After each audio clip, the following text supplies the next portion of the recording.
Oh, gee whiz, look at my gingerbread house. I'm a gingerbread man. Oh, look at me. Happy days. Merry Christmas, one and all. Ninjabread man! Ninja! Hiya! Ooh, ninja sounds! More ninja sounds! Oh, hey there. I didn't see you click on this video. Merry holidays and happy Christmas, everyone.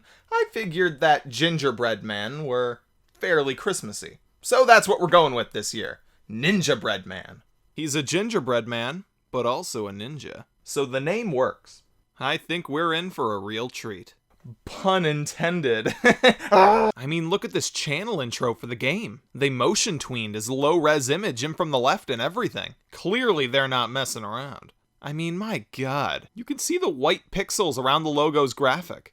The title screen is completely silent. No music. For such a colorful looking game, it starts off feeling pretty barren and dead. Oh, so now after I pick my file, the music starts. Okay, I got it. So, this is a 3D platformer, which just so happens to be my favorite video game genre. And oh my, where do I even start with this? Can I vent for a second? Some of these reviews are not easy to write, because although it may sound like a joke, where do I start with a game like this? I guess we'll just start with what's immediately evident from the first steps you take. The steps you take. The control for walking around is hard to explain. When you press the analog stick to move, it takes him a moment to actually start moving. It's really delayed, and just not polished at all. Also, the controls for running and turning feel very jagged, and going any slower than full speed requires you to barely touch the control stick. Right from the very start of this tutorial level, I'm already regretting putting this game in my Wii. Oh no, I said it. It's a Wii game. That means... motion controls. The game's telling me to shake the nunchuck to jump.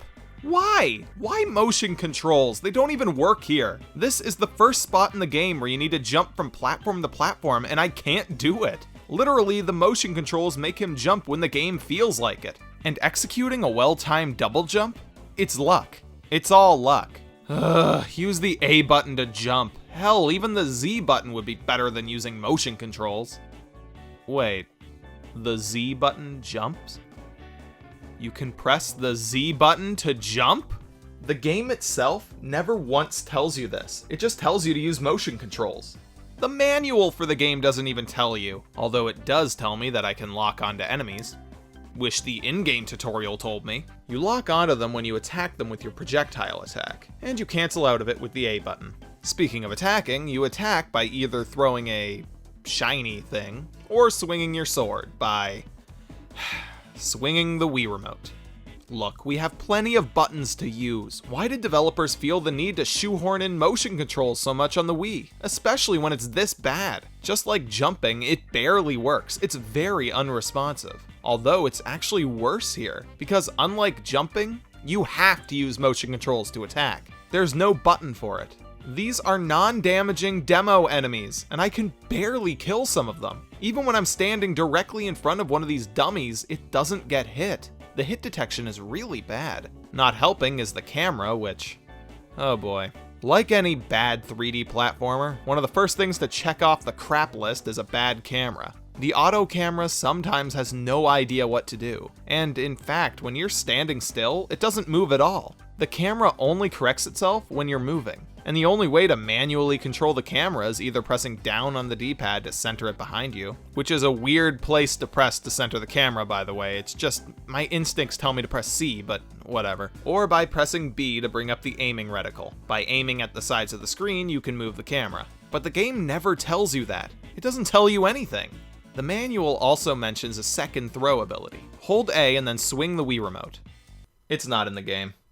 It's in the manual, but it's never once mentioned in the game. It's impossible to do it in the game. It's not even in the game's controls menu. The manual lied to me! Let's talk about something else for a bit. The presentation. We'll start with plot. Basically, the entire premise of the game hinges on a single thing. They came up with the title, Ninjabread Man, and knew that they had to make a game out of it. In other words, there's no plot. None at all. Except for a small mention of plot in the instruction booklet. Look, guys, this isn't the NES days anymore. Just put a short, crappy cutscene at the beginning, or even just some text. Instead, we literally get nothing. The graphics look bland. I can see what they're going for, but it's obvious that they didn't even really try. Some things look like they're made out of cookies and candy, but mostly it just seems like a barren wasteland of hills and blank platforms of random size and shape. And then they slapped on some bad candy and cookie textures. What is this ground that I'm standing on even supposed to be? There are no easily identifiable landmarks for me to see to keep track of where I'm going in this level, and I'm not even sure what I'm supposed to be doing. Is this a game where you collect things, kill all of the enemies, reach the end of a linear stage? I wasn't even given a plot. How am I supposed to figure this out?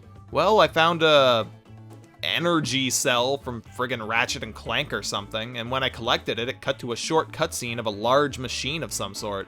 How does this fit into either candy or ninjas? Now you're just throwing sci-fi into this mess? Making a Candyland may seem like a pretty decent idea, but they were obviously not creative with this at all. Candy levels in Sonic Colors? Creative. The candy level from Mario Galaxy?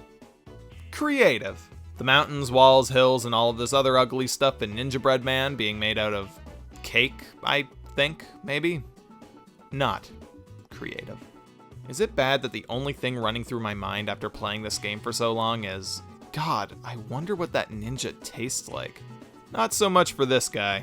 That's my master. Old guy has seen better days. I heard that they used whole wheat flour to bake them. Oh hey, I figured out what to do. And by that I mean I noticed the arrow showing me where to go. So much for exploring and having fun, just follow the arrow. In my humble opinion, I think that the greatest 3D platformers are the ones that revolve around exploration. And no, I don't mean exploration like in an RPG, I mean in games where a lot of other people call them collectathons. Games where your only purpose is collecting a bunch of random stuff to win. Well, yeah, that is what you do in these games, but the gameplay is built around that. The fun is exploring and finding all the stuff. It makes it feel more like a journey, an adventure. Following an arrow makes it feel more like a job. I mean, it can still work, but only if the level design is really good and fun. Basically what I'm saying is Banjo-Kazooie is the greatest thing ever. And hey, Mario games do this too. Not the newest ones as much. Those are great, but a bit more on the linear side. But the earlier 3D Mario games, 64, Sunshine, hell, even Galaxy to a certain extent, have more of an emphasis on exploration than this. Oh, right, we're talking about this game. Totally slipped my mind. Alright, time for a nifty little tip. Don't even bother trying to attack any enemies with your sword. Just throw your projectile attack at them. It takes much longer and it isn't really fun, but do it. If you try to kill things with your sword, you're gonna have a bad time. Look at this mess of a game. I collected all the sci-fi items in this level and this thing suddenly opened. Looks like I need to enter it. Well, walking into this thing is way harder than it should be. And it's harder than it looks. Prime example of the bad controls. Seriously, what the hell? Just get in there. Alright, finally I'm in. Nothing. And just to save me some time, I'll tell you what happened next. I left, and then I came back. And it suddenly worked. I guess I just wasn't standing in it good enough.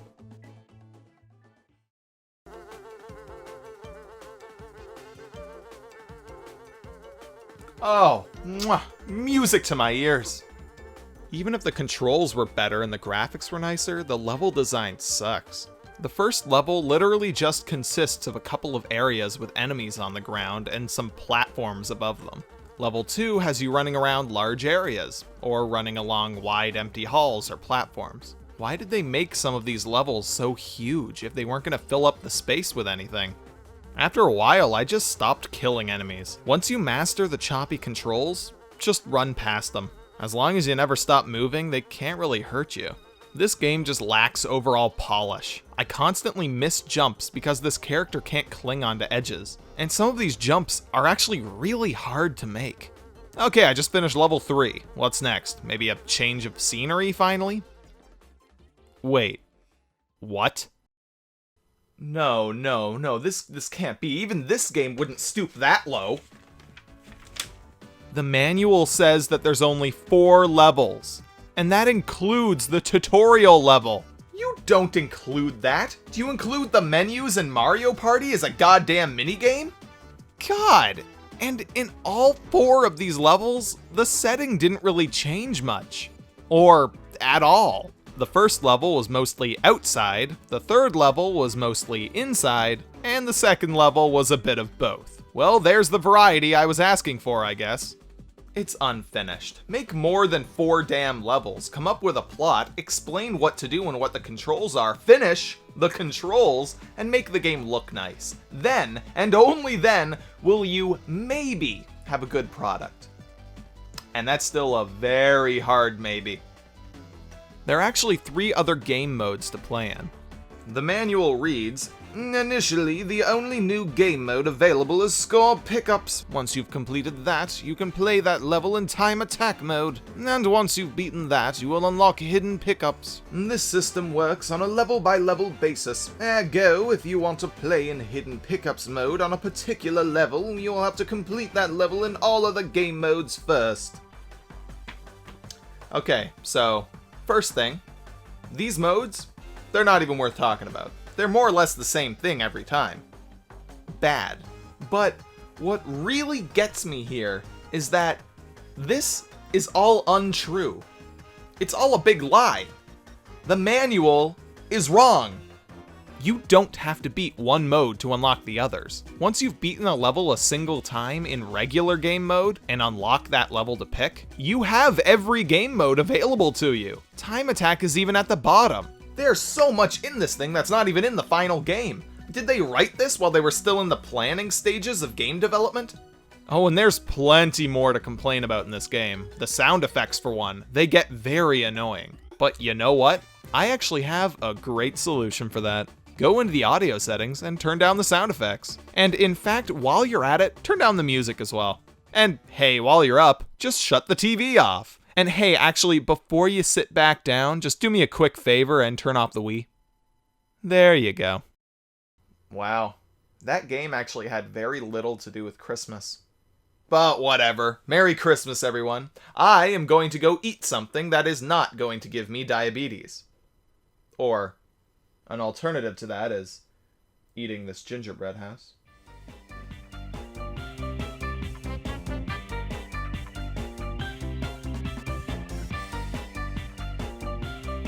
Hey noob, haven't really shown up for a while. Plus it's Christmas, so I just thought that. Sorry dude, but me and you have the exact same voice. It's confusing. We can't be seen on the screen together anymore. Well then why did you even invent me as a character? Get the hell out of my room!